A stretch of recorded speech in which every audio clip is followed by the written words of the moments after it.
Bonjour à tous, bienvenue à cette dernière journée de conférence sur la maintenance, avec une matinée, donc il n'y a pas de conférence cet après-midi, hein, voilà, juste ce matin. En fin de matinée, on abordera la question du recrutement et de l'emploi dans la maintenance industrielle.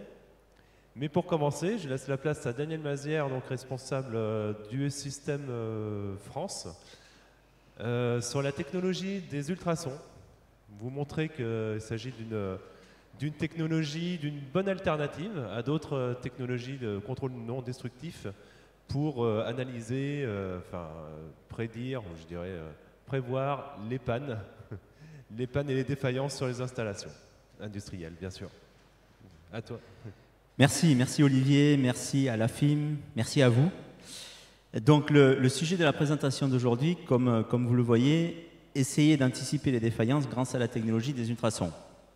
La société donc, pour laquelle je travaille et qui fabrique ce matériel s'appelle UE Systems et je suis responsable du marché français donc, francophone. Le plan de la présentation que nous allons voir ensemble, je vais vous dire deux mots de qui nous sommes, pourquoi les ultrasons, pourquoi on peut utiliser les ultrasons en maintenance, quel est l'intérêt, quels sont les intérêts d'utiliser les ultrasons en maintenance. Ensuite, on va parler d'applications pour se focaliser sur l'une d'entre elles. En 3/4 d'heure, je ne peux pas toutes les traiter. Je vais vous donner des exemples.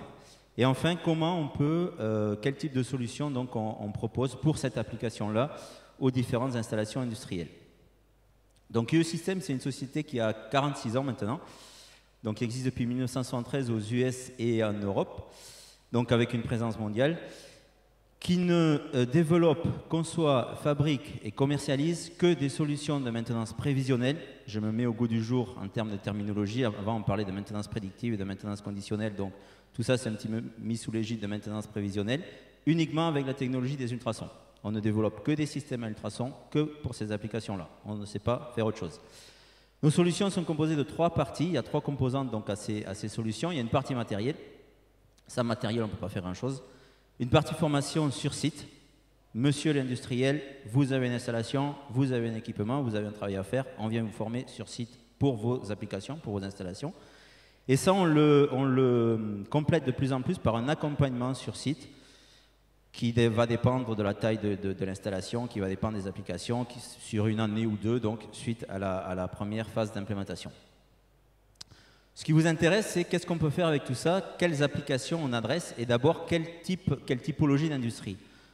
J'en ai fait une petite liste là, elle pourrait s'allonger. Il y a à peu près tous les domaines industriels qui peuvent mettre en œuvre cette technologie et vous allez voir pourquoi. Parce que les applications que l'on met en œuvre donc ici sont ici et je les ai volontairement dissociées en 2 familles, en 2 grandes familles d'activités. Une première famille de réduction des pertes énergétiques et une deuxième famille de maintenance conditionnelle, prévisionnelle, prédictive. Il faut faire attention à la terminologie française. Quand on parle de maintenance prédictive, ça fonctionne bien en anglais, on ne prédit pas l'avenir. Pour ce qui est de la partie réduction des pertes énergétiques ou amélioration process, on va s'attaquer à tout ce qui est fuite. Fuite externe, fuite interne. Il n'y a pas une industrie où on n'a pas un réseau d'air comprimé, un réseau de gaz, un réseau de vapeur, qui malheureusement, il faut être réaliste, vit ce réseau et présente toujours des fuites, donc des pertes énergétiques, donc des pertes financières et des problématiques process. Tout ça, on va pouvoir l'adresser en termes de fuite externe, c'est-à-dire j'ai un système sous pression et j'ai ce fameux gaz, cette fameuse substance qui s'échappe de mon système sous pression, quel que soit le système. Ça va s'appliquer également pour les industries qui ont du vide à la détection de fuites de vide, qui ne sont pas si faciles que ça à détecter quand elles existent, et encore moins à localiser. Et enfin, à des contenants fermés du type échangeur de chaleur, du type chaudière, du type cuve, du type tout contenant qui doit être étanche.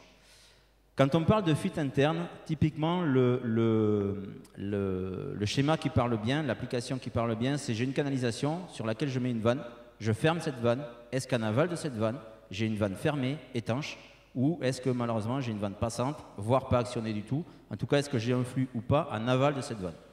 Et ça s'applique aux purgeurs de vapeur pour les industries qui ont de la vapeur, qui sont de grosses sources de pertes et donc de grosses sources de gains ici.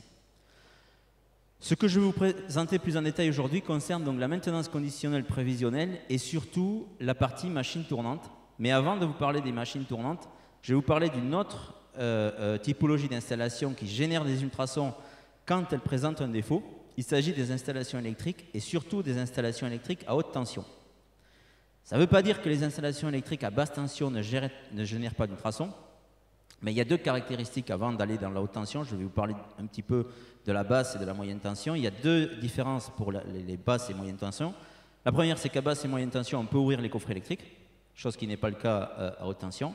Et la deuxième, c'est que le même défaut, il est quand même plus grave et plus destructif à haute tension plutôt qu'à basse tension ou à moyenne tension. Donc, on s'attaque d'abord à ça. Par contre, qui peut le plus, peut le moins. C'est-à-dire que si on arrive à détecter des problématiques d'effet Corona, de décharge partielle, alors je ne les ai pas listés là, ce n'est pas l'objet, je ne veux pas creuser ce sujet-là. Si vous avez des questions, je peux y répondre. Mais si on arrive à le faire à haute tension, on peut le faire à basse tension. Et tout ça, ça va s'adresser donc à tout ce qui est transport de puissance électrique, transformation et même utilisation pour la partie disjoncteur. Ce sur quoi je vais me focaliser un peu plus aujourd'hui, c'est qu'est-ce qu'on peut faire sur la partie diagnostic de machines tournantes avec cette technologie des ultrasons, avec une approche pour nos solutions qui est double. Alors, quand on parle de machines tournantes, avant de rentrer dans l'approche, quand on parle de machines tournantes, j'ai presque envie de dire que tout ce qui tourne dans l'industrie et qui met en rotation deux éléments mécaniques est pour nous une machine tournante. Alors bien sûr, on va s'attaquer au moteur, au palier, au réducteur, au roulement, aux pompes, avec la cavitation en plus, au convoyeur, à tout ce qui tourne dans l'industrie. Et Dieu sait qu'il y a des choses qui tournent, avec une approche qui est double. La première, il va s'agir de pouvoir faire avec un appareil portatif comme ça, de ce type-là, un diagnostic in situ. C'est-à-dire qu'avec un minimum de formation quand même, c'est assez intuitif, mais il y a un minimum de formation, c'est d'arriver sur un équipement donné, de connecter un casque d'écoute à cet appareil, de plugger un capteur comme ça sur un palier et de pouvoir dire, comme ça, rien qu'à l'écoute et avec une mesure ici, si ce palier est fonctionnel, bien portant si je peux dire, s'il est vraiment défaillant, ou si entre les deux, bon, on sent certaines choses. Ça, c'est la première approche de diagnostic in situ.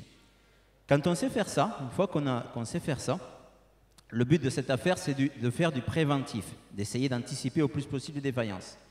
Tout ce qu'on va détecter, tout ce qu'on va mesurer avec ce type de capteur, ce type de matériel, on va pouvoir l'enregistrer et faire du trend, faire du suivi dans le temps pour voir comment tout ça, ça évolue, pour voir si ça atteint des niveaux d'alarme. On va parler de maintenance conditionnelle. Et pour voir comment ça évolue, avec un petit peu d'intelligence artificielle sur notre dernier système que je vous présenterai en fin de présentation, qui permet de dire, attention, là j'ai un trend qui est en train de se mettre en place, je n'ai pas encore atteint un niveau d'alarme, mais je suis en train de changer de mode. Et ça, c'est la maintenance de demain. Hein. Si vous êtes sur le salon, là, on ne parle que de ça, quel que soit le sujet ou le domaine d'application, c'est le sujet. Il y a une composante supplémentaire à ceci, c'est qu'en faisant ça, on va aussi gérer le graissage. Je vais vous présenter un petit peu les solutions qu'on a pour ça. Pourquoi on a mis en place, on a rajouté cette composante? Parce qu'aujourd'hui, dans l'industrie, quand une stratégie de graissage existe, et à peu près quel que soit le domaine industriel de ce qu'on a vu là, cette stratégie de graissage, elle est basée sur deux caractéristiques. C'est je graisse, je ne sais pas si c'est le bon timing, j'ai certes un planning de graissage qui a le mérite d'exister, c'est très bien d'avoir ça, mais je ne sais pas si c'est le bon moment, je ne sais même pas si ce palier en a besoin, et en termes de quantité, j'en sais encore moins, et c'est souvent je graisse jusqu'à ce que j'en mette partout. Et là, malheureusement, je crée plus de problèmes qu'autre chose. Tout ça, on va savoir le faire donc, dans la partie inspection mécanique. Mon pointeur ne fonctionne pas sur l'écran, je m'en excuse. Tout ça, on va savoir le faire de façon manuelle, et on va aussi savoir le faire de façon complètement automatique, c'est-à-dire qu'on a un système avec des capteurs fixes comme ça, qui vont être plugués sur les équipements en question, que l'on va paramétrer avec un logiciel dédié qui fonctionne d'ailleurs avec ce matériel-là également, et qui va faire tout ceci de façon autonome et automatique. Ça sera pour la fin de la présentation. Cette partie automatique, cette partie surveillance permanente, elle s'applique aussi, mais je ne vais pas creuser ça, elle s'applique aussi pour la partie électrique, maintenance des systèmes électriques, et maintenance des systèmes de canalisation, de vannes et de purgeurs. Mais on va s'attaquer surtout aux machines tournantes aujourd'hui. Donc, inspection de machines tournantes. Avant d'aller plus loin, je veux planter le décor et faire un petit rappel sur les différents types de maintenance. Vous avez tous entendu parler de maintenance corrective, de maintenance préventive. La maintenance corrective, qui était soi-disant la maintenance d'hier, il ne faut pas se faire d'illusions, on en fait toujours dans l'industrie. Tout le monde veut faire de la maintenance conditionnelle, de la maintenance prévisionnelle. Moi, je suis très vigilant quand on me dit « je ne fais plus de correctif ». Si vous creusez un peu, tout le monde a des arrêts équipements, tout le monde fait du palliatif, je fais une réparation temporaire, tout le monde fait du correctif. Le but de l'affaire, c'est d'en faire le moins possible et de faire donc soit du systématique, je vidange tous les 5000 km, c'est mieux que le correctif, c'est quand même pas optimal, soit du conditionnel, c'est-à-dire que manuellement, je viens acquérir une donnée, je suis en alarme ou pas, si je suis pas en alarme, je touche à rien, si je suis en alarme, je fais une action, ça c'est quand même pas mal optimal. Et enfin, le prévisionnel qui est vraiment la maintenance de demain, c'est que j'ai un système autonome qui me fait de la surveillance permanente, qui est capable de me prévoir, on va dire, une évolution des trends en fonction des données qu'il récolte et de m'alerter avant. Le but de cette affaire, c'est de faire le moins possible de maintenance corrective avant qu'il se passe quelque chose. Donc, si on place, comment se place la technologie des ultrasons dans cette affaire pour la partie machine tournante? La chance que l'on a avec notre grandeur physique, c'est-à-dire le signal ultrasonore que l'on détecte, c'est qu'il faut très peu d'énergie pour le produire. Et comme il faut très peu d'énergie pour le produire, ce signal-là existe même avant d'avoir un palier ou un roulement défaillant. S'il existe tôt, ce signal-là, si cette grandeur physique-là existe tôt, j'ai tout le loisir de la mesurer, de l'enregistrer quand tout va bien et de la voir évoluer. Et d'en collecter la première des évolutions, la première des dérives, pour faire de la maintenance proactive et pour notamment gérer le graissage. La première cause origine de défaillance sur un palier, avant même de changer le palier, de dire j'ai une défaillance sur telle bague, blablabla, il se passe ça, ça et ça, c'est qu'est-ce qu'il en est du graissage? Est-ce que mon palier est graissé? Est-ce qu'il ne l'est pas? Si oui, est-ce qu'il l'est correctement? Sinon, quand est-ce que je dois le graisser? Quelle quantité de graisse je dois lui administrer pour le faire revenir à son niveau nominal? On est dans la phase de la maintenance proactive. Au plus tôt j'interviens, au plus tôt j'ai cette information, et c'est ça le nerf de la guerre et l'intérêt de l'ultrason, au plus loin je suis de ce fameux point rouge qui est la casse de mon fameux palier que je veux éviter. Je fais une petite parenthèse. Je vous disais en début de présentation, UE System à la base est une société américaine. Ça fait 46 ans qu'on fait ça là-bas, qu'ils font ça là-bas, qu'il n'y a pas ou très peu de sites industriels, on va dire, qui ne mettent pas en œuvre cette technologie dans la partie maintenance prévisionnelle.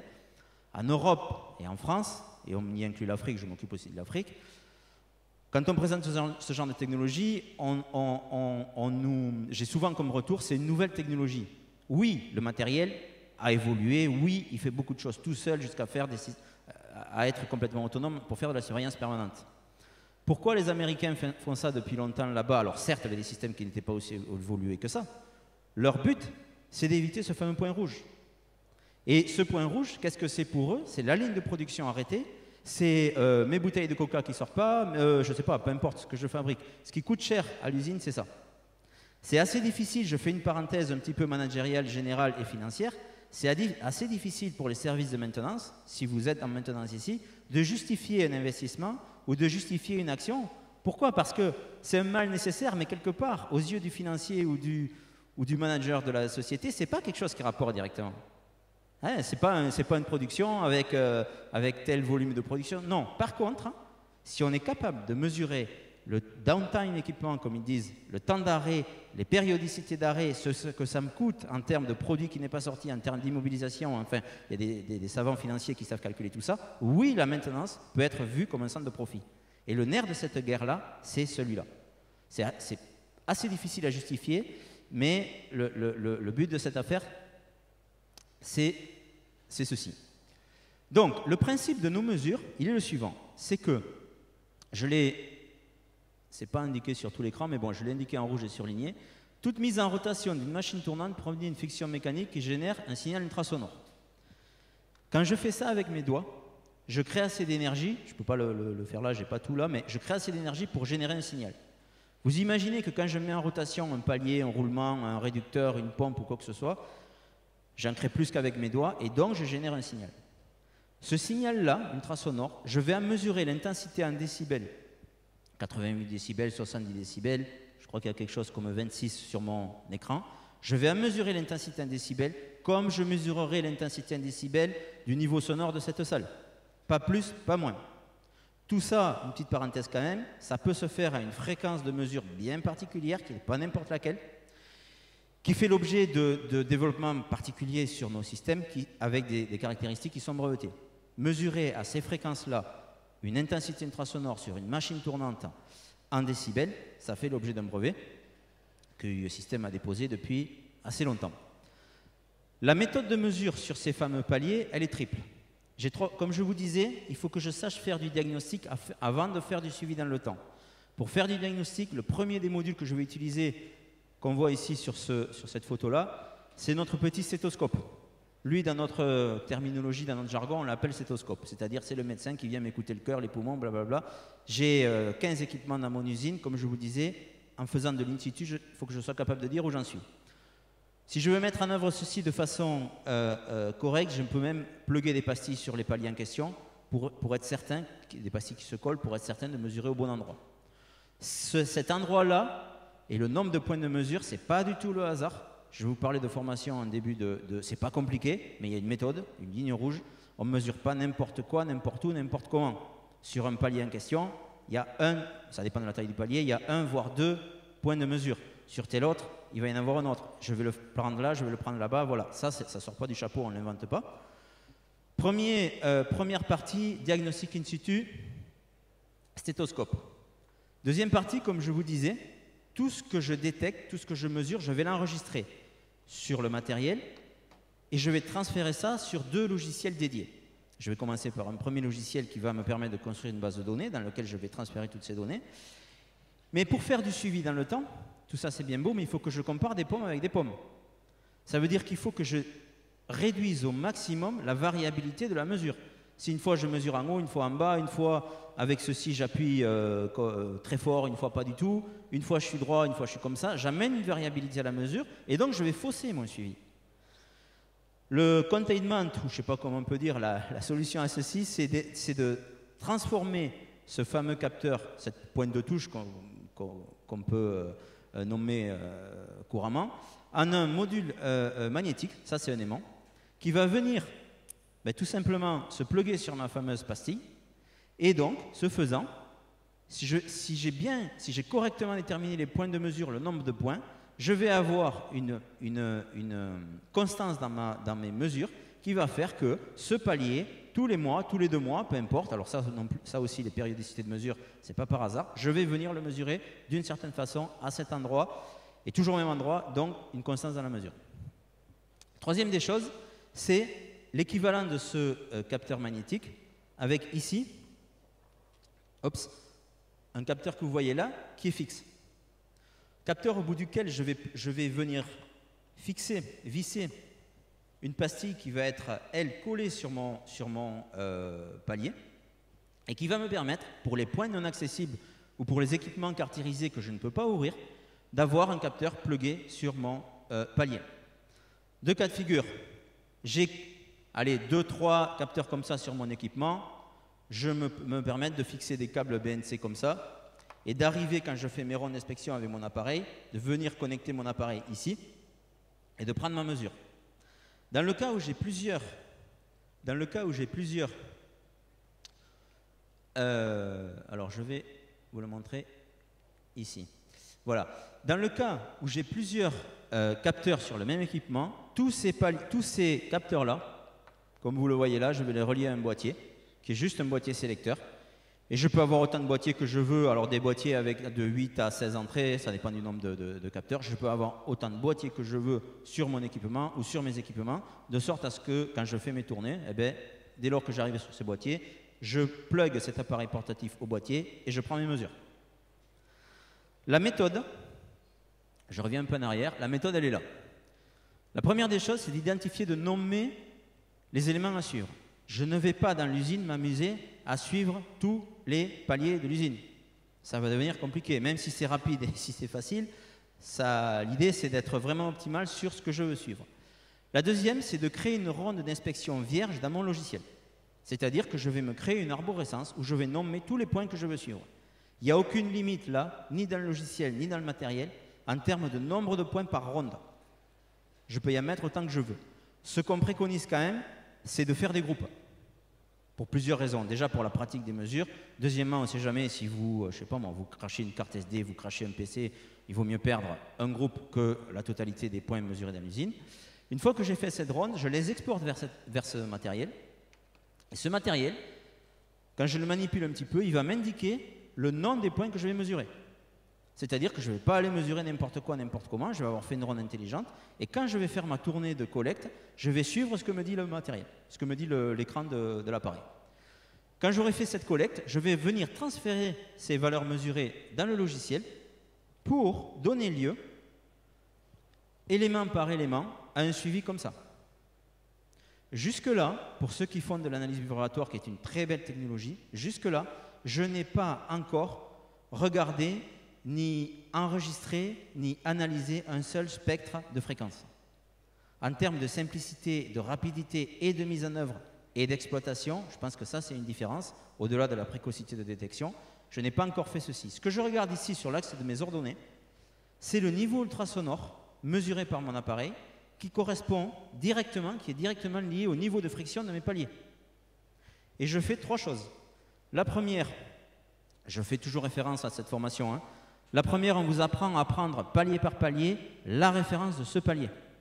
Et non pas une référence donnée par un constructeur d'équipement ou de roulement qui a le mérite d'exister, mais qui est vrai et valable sur les bandes de test du constructeur de roulement, quand la machine est neuve chez l'équipementier. Par contre, s'il y en a qui se sont frottés à ça un petit peu, qui souvent même, enfin pas souvent, je ne veux pas dire souvent, mais qui peut être différente, on va dire, sur l'équipement en question. Là, non.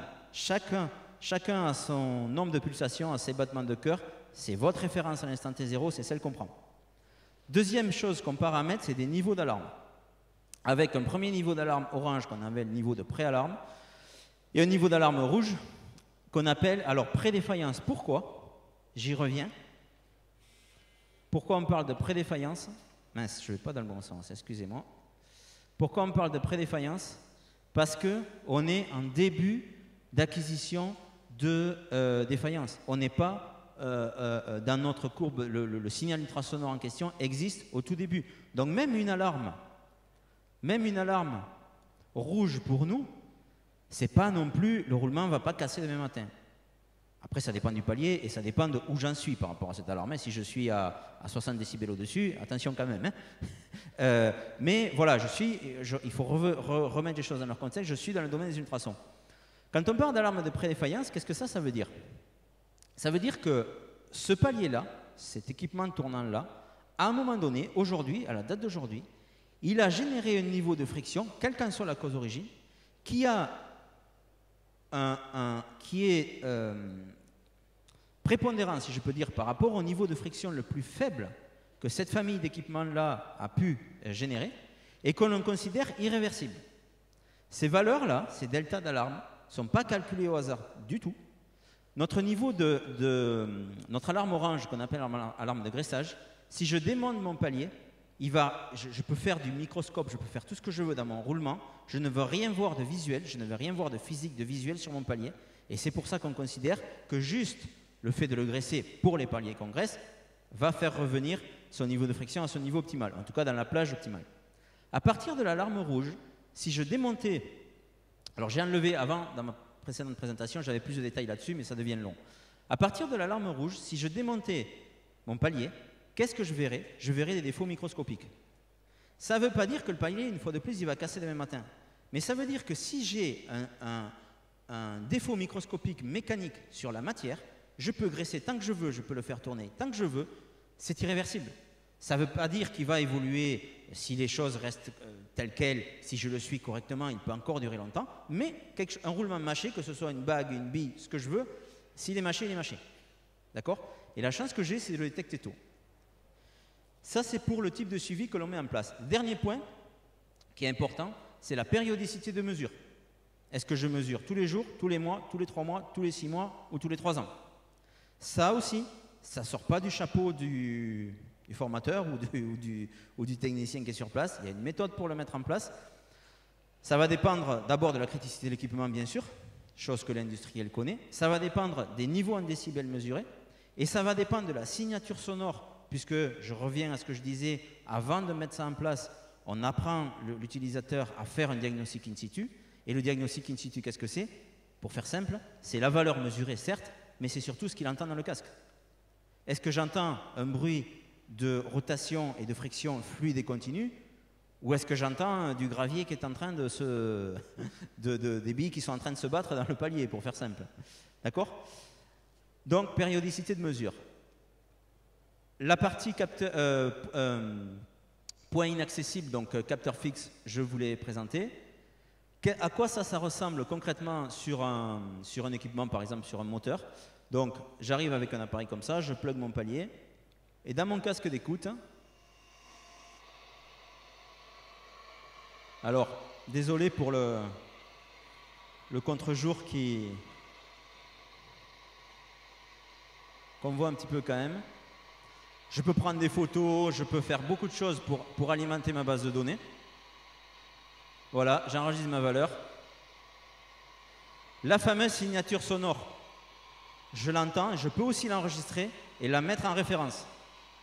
De sorte à ce que si plus tard, j'ai une évolution et notamment un point d'alarme, je vais venir comparer mon point d'alarme à ce que j'avais aujourd'hui en termes de signature sonore. La même chose avec ce module.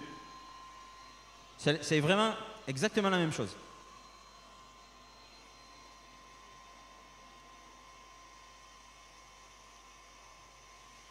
Toujours pareil, photo.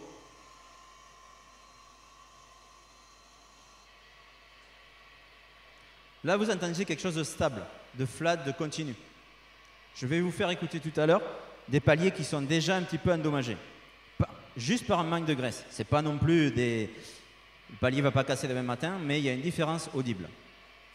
Audible et...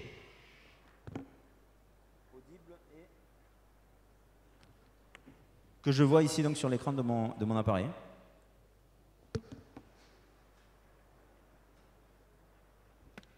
Quand on entend un son, on entend deux choses. Son amplitude, son volume et son timbre. Dans la vie de tous les jours. C'est exactement ce qu'on fait là. Pas plus, pas moins. On reste sur des choses simples, factuelles, basiques et très, comment dire ça, très facilement exploitables et analysables. Là, pour l'instant, alors on peut faire plus que ça. On a un deuxième logiciel, oui, qui fait de l'analyse de spectre, tout ça. Mais l'idée, c'est de pouvoir faire du diagnostic in situ et d'avoir des analyses rapides et simples et justes. Donc, je vous parlais de graissage. Imaginons qu'en faisant mon suivi comme ça, à un moment donné, j'arrive à avoir, comme vous le voyez là, un point en alarme de graissage. Que nous, en tout cas, on a qualifié de graissage. Maintenant, on n'y est pas dedans. Comment on va valider que l'élévation en décibels, donc en niveau de friction de ce palier-là, est juste due à un manque de graisse? La stratégie, c'est la suivante. C'est que j'ai fait mes fameux relevés manuels comme ça, et sur mes 3000 points dans mon usine, on va dire que je me suis retrouvé avec, je sais pas moi, 200 points en alarme jaune. 3000 moins 200, ça fait 2800, on va dire 2700 points qui ne sont pas en alarme, et 100 points qui sont en alarme rouge. Juste pour fixer les idées un peu, pour donner un exemple. Pour ces points-là, ce qu'on considère en ayant ce type de suivi, c'est qu'on a deux informations. C'est que, oui, ils ont besoin d'être graissés. La deuxième information qu'on a, c'est quand. Par rapport à une stratégie de graissage qui existe aujourd'hui dans l'industrie où on ne fait, qui a le mérite d'exister une fois de plus en termes de période de graissage fixe, mais où on ne fait aucune mesure physique sur le palier pour savoir si réellement il a besoin d'être graissé ou pas, j'ai deux informations cruciales là. C'est oui, il a besoin d'être graissé. Pourquoi? Parce qu'il est en alarme. Et quand? À cette date-là. Ça, déjà là, on a deux informations cruciales. La troisième information qui me manque, c'est quelle quantité de graisse je dois administrer à ce palier pour le faire revenir dans son niveau de friction, dans son niveau de rotation, de friction, de ultrasonore optimal. Est-ce que je donne un coup de pompe, deux coups de pompe, qu'elle soit manuelle, qu'elle soit pneumatique, qu'elle soit électrique, peu importe, mais quelle quantité de graisse je lui donne pour le faire revenir à son niveau de friction optimal. Donc la méthode, c'est quand j'ai mis en place tous ces suivis-là, je ne vais m'attaquer en termes de graissage qu'à ces points-là. Je vais extraire de cette base de données uniquement les points qui sont en alarme jaune. Je vais extraire une sous-ronde, et pour vous compléter la méthode, sous-ronde que je vais transférer vers un petit appareil comme ça, et je vais dire au gars qui est en charge du graissage, monsieur le graisseur, aujourd'hui, au lieu d'aller graisser tous les 3000 roulements de ton usine, tu ne vas aller graisser que, j'ai dit combien? 200. J'avais dit qu'il y en avait 200 sur 3000. Tu ne vas aller graisser que les 200 qui sont en alarme. Je vais te transférer dans la carte SD de ce petit appareil-là les points qui sont en alarme jaune que j'ai extraits en termes de sous-ronde de mes suivis. Et ces paliers-là, tu vas les écouter pendant que tu les graisses. Si la graisse fait son effet, tu vas passer de niveau de friction élevé, je ne me souviens plus des valeurs, à un niveau de friction qui va diminuer. Et en plus, si tu l'écoutes pendant que tu le graisses et que le palier est en rotation, tu vas l'écouter diminuer ce niveau de friction. Il va arriver un moment où tu peux continuer à graisser tant que tu veux. Le niveau bas de friction, le niveau optimal de friction de ton palier va être atteint et tu vas pas, ça va arrêter de diminuer. Je peux peut-être donner un coup ou deux de plus, histoire de rassurer mon esprit, ma conscience, mais j'arrête. Concrètement, qu'est-ce que ça dit quand j'écoute des paliers? Si j'ai un palier bon, que j'ai qualifié de bon, je vais écouter quelque chose comme ça, un bruit flat et continu. J'ai aucune aspérité là-dedans. Pendant que le palier se met en rotation, j'ai une friction permanente, régulière, continue. Un jour, je suis en alarme et j'arrive sur mon palier mauvais, que j'ai qualifié de mauvais. Et par comparaison, ce palier-là,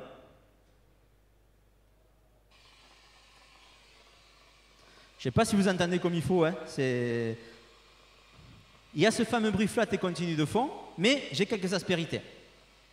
Et je sais par mon suivi, alors c'est simple, hein, c'est le but de la présentation, hein, c'est pas d'aller dans des choses trop... Je sais par mon niveau d'alarme que j'ai qualifié ce palier-là de palier agressé, puisqu'on va dire qu'il est en alarme orange.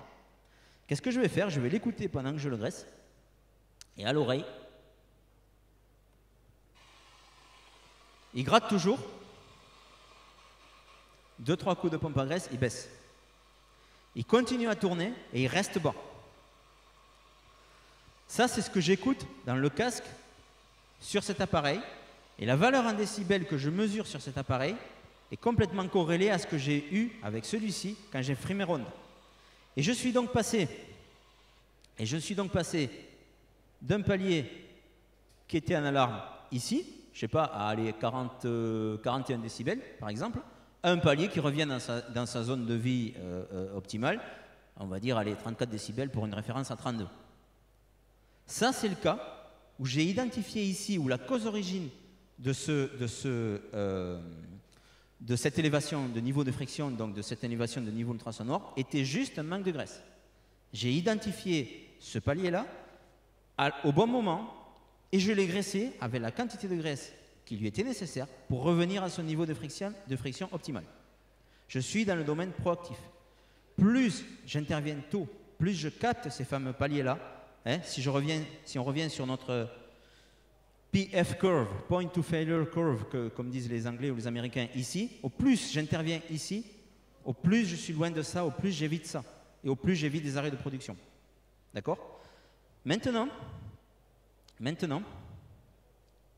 imaginons que j'applique le même sort à mon point qui est en zone rouge là-bas, qui, dans mon cas, toujours pareil, je suis dans le domaine des ultrasons qui est en zone de prédéfaillance, mais qui pour moi est quand même en rouge, et qui, si je le démontais, je peux le graisser tant que je veux, je verrai, comme je vous disais, des défauts microscopiques.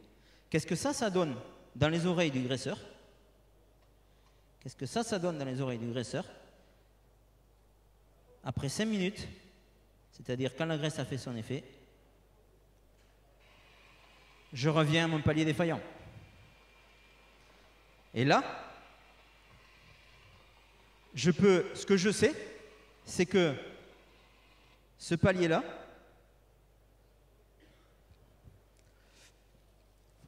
il a shifté. J'ai un delta de niveau ultrasonore et de niveau de friction par rapport à ma référence qui dépasse un certain seuil. Je peux le graisser tant que je veux. Ça ne veut pas dire qu'il va casser demain matin. Il peut vivre 2 ans comme ça. Mais je sais qu'il sort des clous, il sort du cadre. Il sort de ce mode de fonctionnement normal. Quel sort je lui réserve à celui-ci? Il y a 2 approches. La première, c'est de dire que si là, j'ai mis en place des périodes de mesure et d'acquisition de données de, je ne sais pas moi, tous les mois par exemple, ça va dépendre de la criticité de la machine, ça va dépendre des valeurs que je vais avoir ici, ça va dépendre de beaucoup de choses, je ne rentre pas plus dans les détails là, je n'ai pas le temps.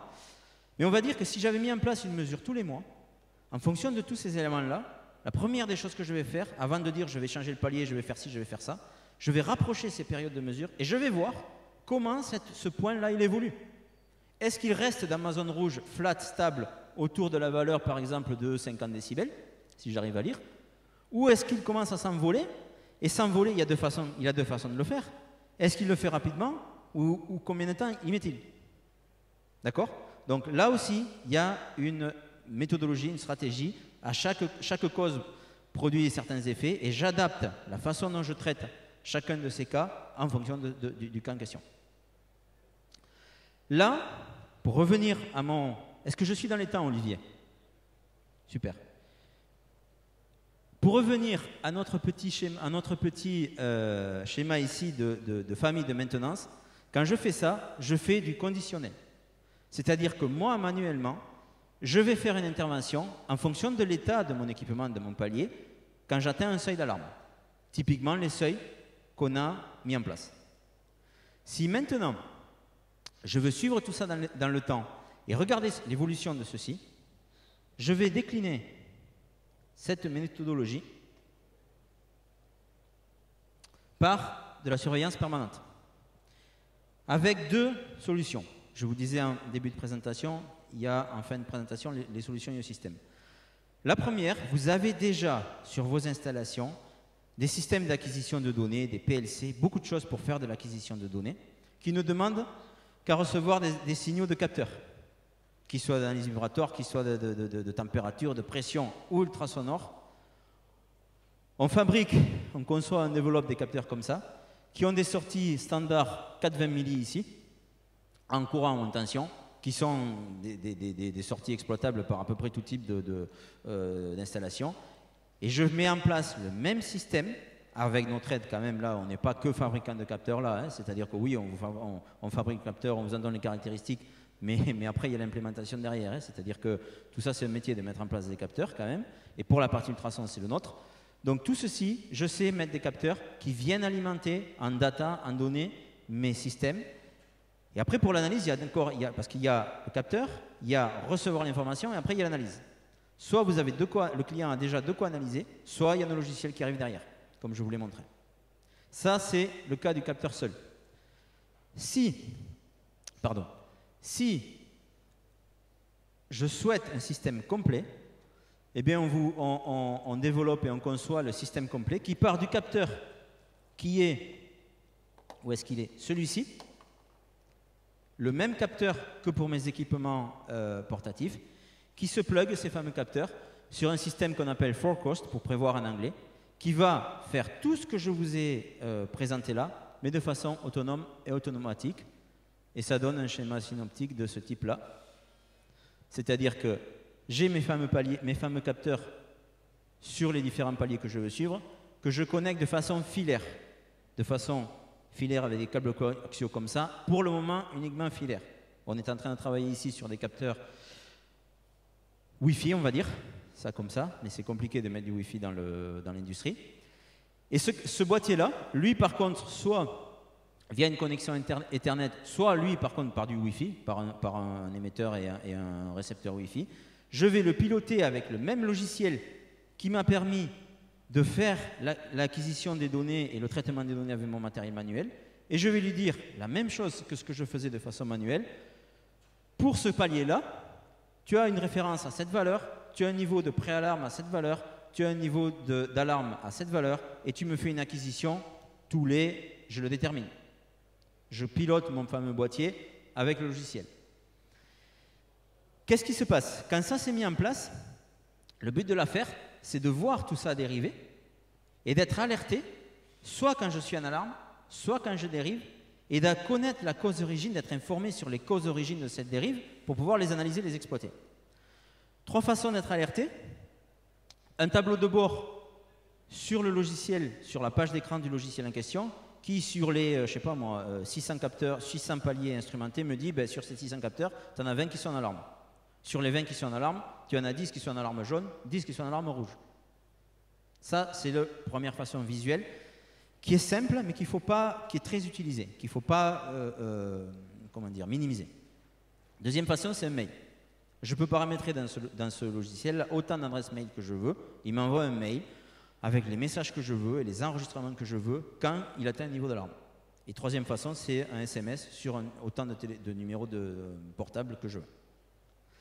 Avec une approche double, le paramétrage d'une alarme, quand j'atteins le paramétrage d'une alerte reçue, visuelle par SMS ou par mail, quand j'atteins un niveau d'alarme ou quand j'ai une dérive qui se met en place.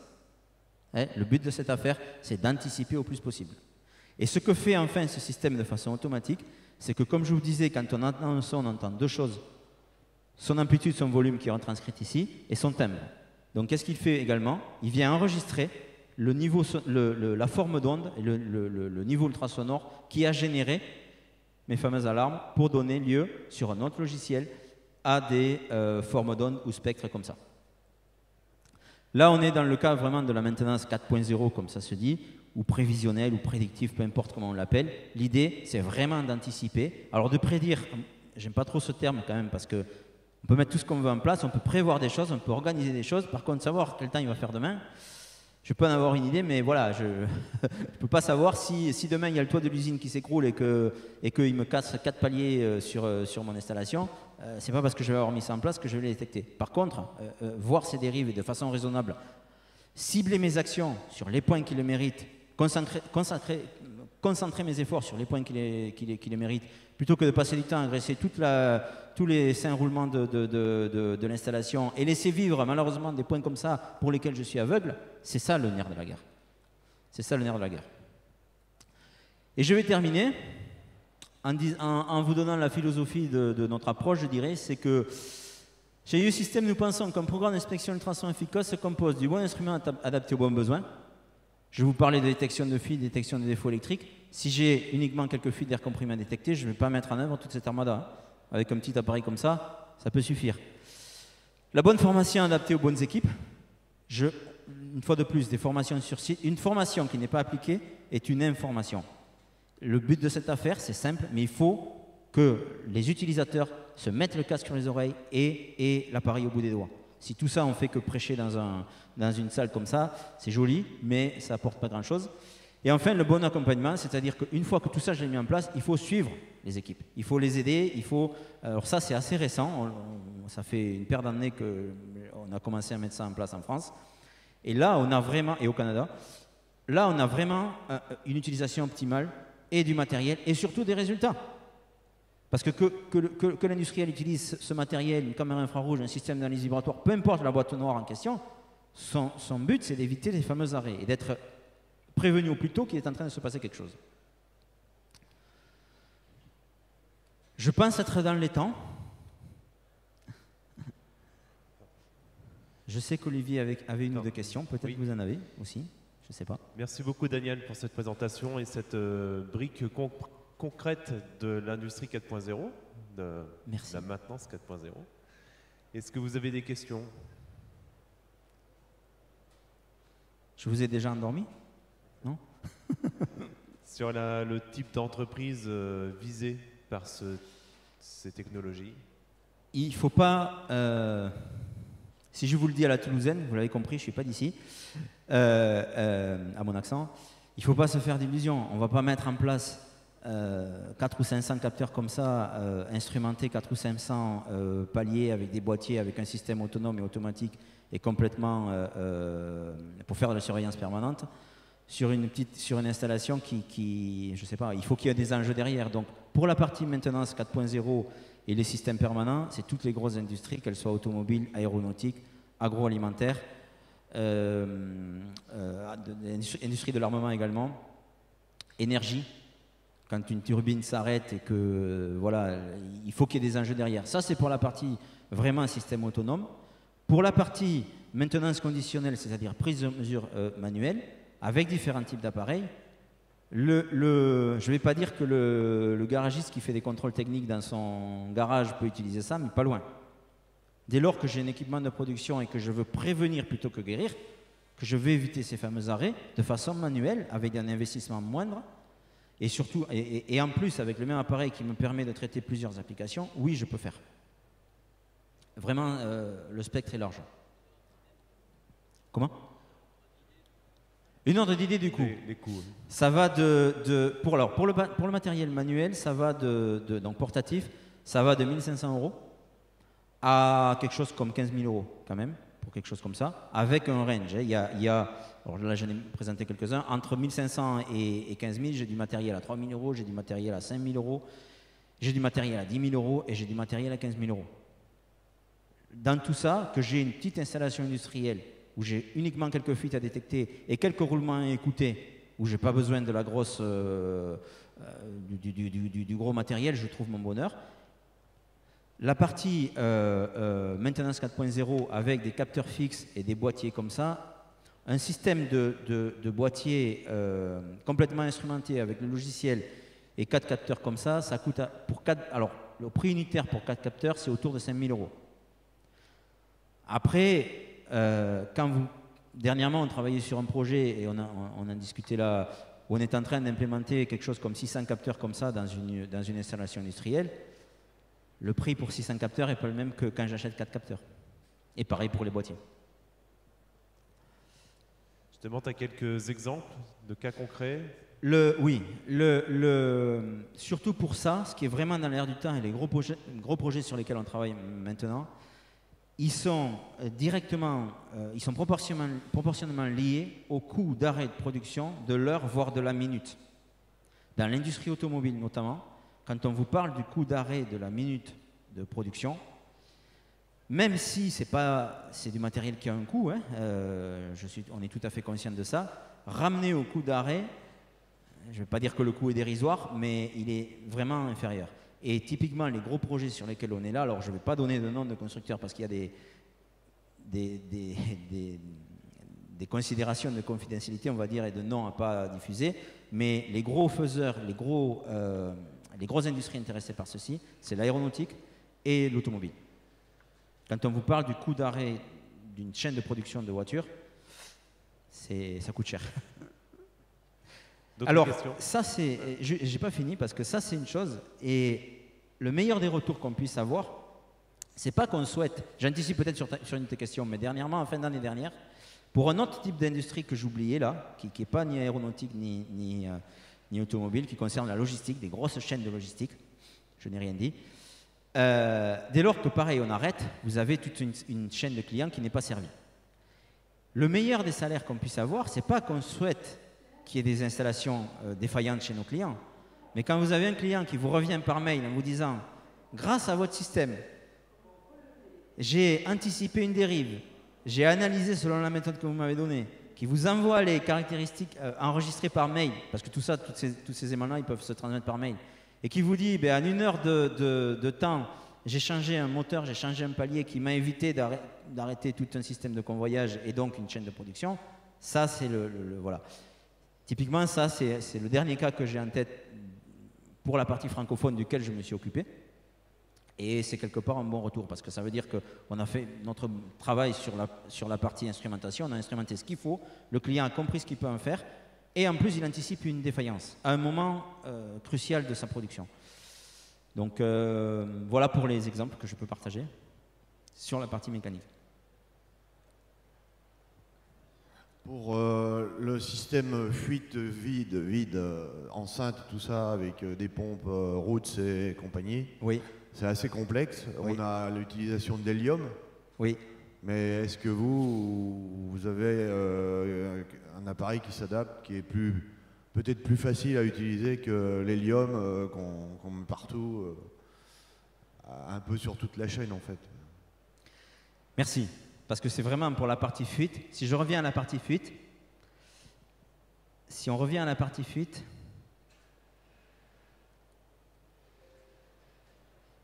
ici. Ça là, les fuites de vide, c'est les fuites les plus difficiles à détecter et à localiser. Ce qui se passe quand vous avez du vide dans l'industrie, ce que sait le technicien, le responsable maintenance, c'est qu'il a une fuite. Il casse le vide, comme il dit. Mais où est cette fuite et comment aller la chercher? C'est là où l'affaire commence. Donc on n'est pas magicien. Par contre, il est là. Et je suis un cordonnier mal chaussé. On a développé, pourquoi? Parce que j'ai l'avant-dernier modèle et qu'il y a un dernier modèle qui est encore plus performant, qu'il va falloir que je prenne dans mon matériel de démonstration. Les fuites de vide génèrent des ultrasons comme toute fuite.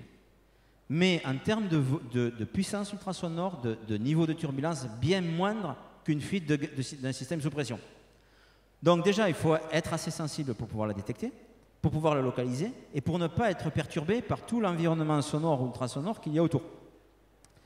3 choses. La première, c'est le module.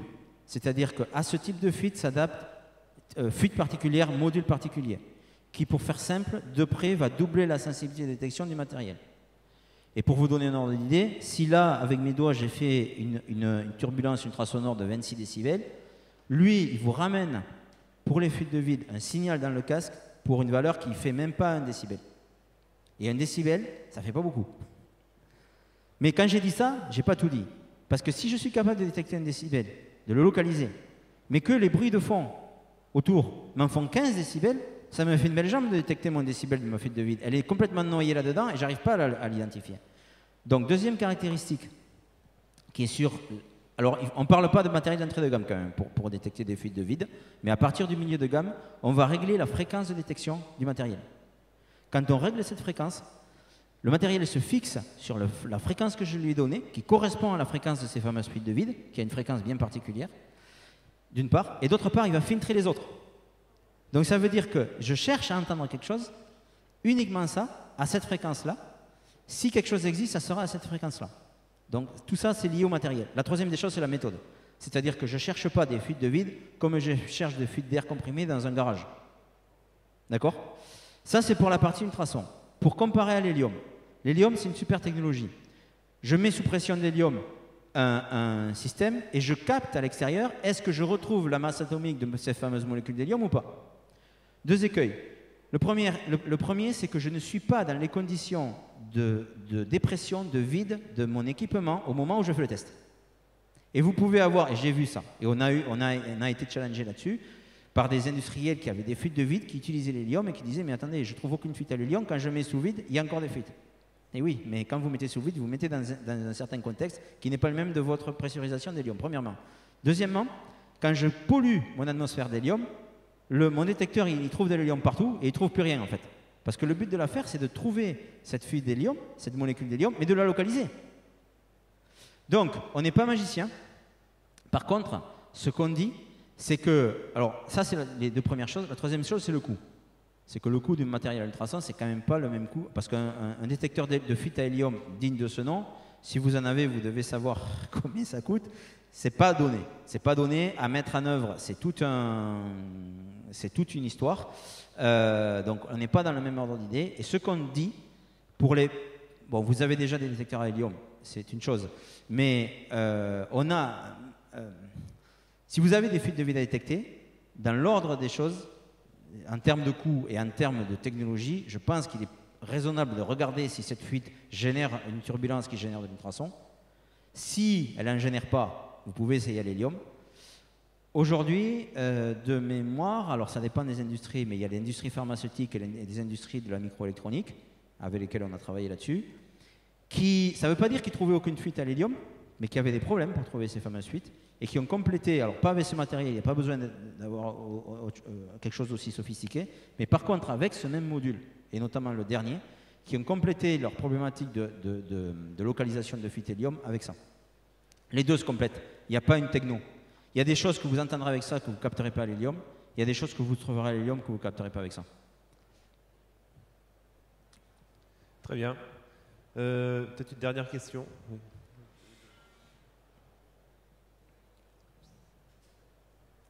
Par rapport aux contenants fermés et l'étanchéité, est-ce qu'on est sur des contenants durs ou des contenants souples? Est-ce que tous les contenants peuvent être analysés? Oui, parce que dans le cas de cette application-là, contenant fermé étanchéité, on va prendre le problème à l'envers.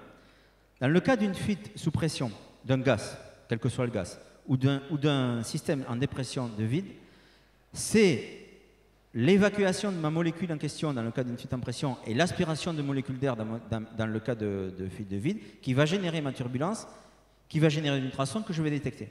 Dans le cas d'un contenant fermé, cette valise par exemple, si je la ferme, je ne vais pas mettre cette valise en pression ou en dépression, que ce soit un contenant dur ou pas. Donc qu'est-ce qu'on fait? On prend le problème à l'envers.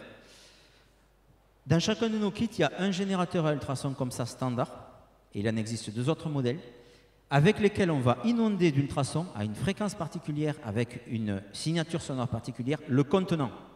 Soit depuis l'intérieur, si je peux utiliser ceci, si je peux mettre ce type de générateur à l'intérieur, soit depuis l'extérieur, parce qu'on a aussi des générateurs extérieurs qui envoient de l'ultrason à l'intérieur. Le but de la manœuvre, c'est d'inonder d'ultrasons ce contenant. Les ultrasons ont 3 caractéristiques. La première, ils sont très directionnels. La deuxième, quand ils rencontrent un deuxième milieu, ils ne traversent pas ces milieux, ils sont réfléchis, absorbés par le milieu. Ça veut dire que si j'inonde d'ultrasons le type de contenant auquel vous pensez, qu'il soit dur ou souple, et qu'il n'y a pas de fuite, je peux venir avec ce type de module et d'appareil checker tant que je veux à l'extérieur. S'il n'y a pas de fuite, je ne vais pas me retrouver le signal de ce générateur. Pourquoi? Parce que les ultrasons ne traversent pas les milieux, qui sont dans une enceinte bien précise, et que moi je suis dans un autre milieu, séparé par cette fameuse paroi. Si maintenant il y a une fuite, oui, les ultrasons vont passer, et je vais les détecter. Et comme ils sont directionnels, et que je calque ma méthode de détection à cette caractéristique technique de directionnalité, donc en plus de les détecter, je vais les localiser. Et je vais me retrouver à l'endroit de la fuite le signal de ce générateur. Que je l'ai généré ce signal par le générateur simple comme ça, par un générateur multidirectionnel avec 5 sources. Ça, typiquement, pour vous donner un exemple, c'est utilisé pour checker l'étanchéité des cabines d'avion. Alors, le volume est grand, donc ce n'est pas ce générateur-là, mais le principe est le même. Les sources sont les mêmes, à part qu'il y en a plusieurs. C'est aussi utilisé chez des fabricants de poids lourds, automobiles et aéronautiques pour checker l'étanchéité de poches sous vide quand il s'agit de mettre des composites dans des étuves. C'est bien. J'ai terminé, c'est ça?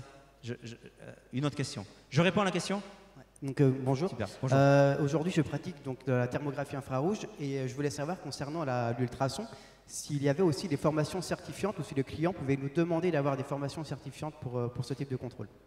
Alors, j'ai enlevé le slide parce que j'ai beaucoup de choses à dire et je ne voulais pas être trop long. Depuis 1996, 15 ou 16, je ne sais plus, on propose 2 types de formations. Formation d'implémentation sur site, comme je vous ai présenté tout à l'heure, c'est-à-dire, monsieur le client, il a telle installation, on vient le former avec son appareil pour ses applications sur son installation. Mais en parallèle de ça, aux États-Unis via le SNT et en Europe via l'ISO, on a mis en place des fameuses formations certifiantes de tests non destructifs ultrasons pour toutes ces applications, selon le niveau 1, 2 ou 3. Alors maintenant, la terminologie a changé, ils ont remplacé le terme niveau par catégorie, mais c'est la même chose, le programme n'a pas changé.